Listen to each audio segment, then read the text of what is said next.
আপনি বলেছিলেন আমার উপর ভরসা রাখেন, আপনাদের জান মাল হেফাজতের ভরসা আমার উপর রাখেন। আমি আপনাদের কথা দিচ্ছি, আপনারা সেনাবাহিনীর প্রতি আস্থা রাখেন, সশস্ত্র বাহিনীর প্রতি আস্থা রাখেন।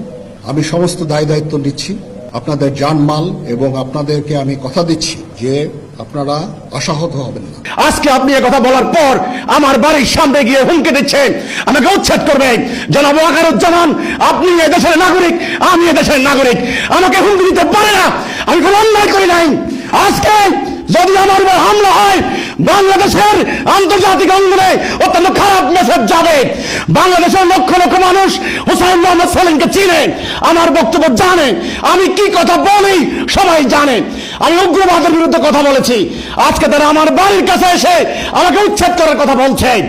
তারা মনে করছে যাকে খুশি তাকে যা বলা যাবে। আমি কোনো রাজনীতি করি না। কাজেই জনাব সেনা প্রধান ওয়াকারুজ্জামান সাহেব, আমি আপনার দৃষ্টি আকর্ষণ করে বলতে চাই, আপনি হস্তক্ষেপ করুন। এই উগ্রবাদীদের হাতে বাংলাদেশকে তুলে দেবেন না। আমি আছি আপনাদের সাথে, আমরা বাংলাদেশকে রক্ষা করবো ইনশাআল্লাহ।